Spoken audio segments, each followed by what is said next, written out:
என்னைக்கும் கடல் மீன் சாப்பிட்றதுனால இன்னைக்கு கொஞ்சம் வித்தியாசமாக இருக்கட்டுமே அப்படின்னு சொல்லிட்டு எங்கள் வீட்டுக்காரங்க சூப்பரான குளத்து மீன் வாங்கிட்டு வந்திருக்காங்க. இந்த குளத்து மீன் வந்து பார்த்திங்கன்னா கட்லாக் மீனுன்னு சொல்லுவாங்க, ஒரு சில இடங்களில் வளர்ப்பு மீனுன்னு சொல்லுவாங்க. பெரிய மீன் வந்து 300 பார்த்துக்கோங்க. இந்த பெரிய மீன் வாங்கினதுனால இந்த சின்ன மீனும் அதே இனம் தான். இந்த சின்ன மீன் வந்து ஒன்று அந்த கடைக்காரங்க ஃப்ரீயாக கொடுத்தாங்க. அதாவது ஒன்று வாங்கினா ஒன்று இலவசம் அப்படிங்கிற மாதிரி பெரிய மீன் வாங்கினதுக்கு ஃப்ரீயாக கொடுத்தாங்க. ஓகேவா? கட்லாக் மீன் வந்து நான் கழுவிட மாட்டேன், வீட்டுக்காரங்க சூப்பராக கழுவி கொடுத்துருவாங்க. இது கடையில் வந்து வெட்டி வாங்கி இருந்திருக்கலாம், ஆனால் அவங்க அப்படியே டைம் இல்லை அப்படின்னு சொல்லிட்டு முழுசாக வாங்கிட்டு வந்துட்டாங்க. வீட்டுக்காரங்க இப்போ சூப்பராக க்ளீன் பண்ணி கொடுத்துட்டாங்க. தலை பக்கத்தை தனியாகவும் உடம்பு பக்கத்தை தனியாகவும் ஃப்ரை பண்ணுறதுக்கு பண்ணி தந்துட்டாங்க.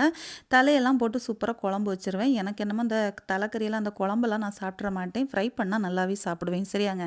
இன்றைக்கி சூப்பராக கழுவி தந்தனால தலையை சூப்பராக இன்னும் நிறைய சின்ன வெங்காயம் பூண்டுலாம் போட்டுட்டு எங்கள் ஊர் ஸ்டைலில் சூப்பராக ஒரு குழம்பு பண்ணியாச்சு. இதுக்கு தேங்காய் எதுவுமே அரைக்கலை, சூப்பராக பண்ணியாச்சு. கூடவே பார்த்தீங்கன்னா துண்டு மீன்களை மசாலா போட்டு தேங்காய் எண்ணெயில் சூப்பராக மணக்க ஃப்ரை பண்ணியாச்சு. இந்த பெரிய மீன் வந்து 300 2 மீனும் சேர்த்து 300 விலைக்கு எப்படி இருக்குன்னு சொல்லுங்கள். உங்கள் ஊர்களெல்லாம் இந்த மீன் கிடைக்குமா? யாரெல்லாம் இதை சாப்பிட்ருக்கீங்க? யாருக்கெல்லாம் பிடிக்கும்?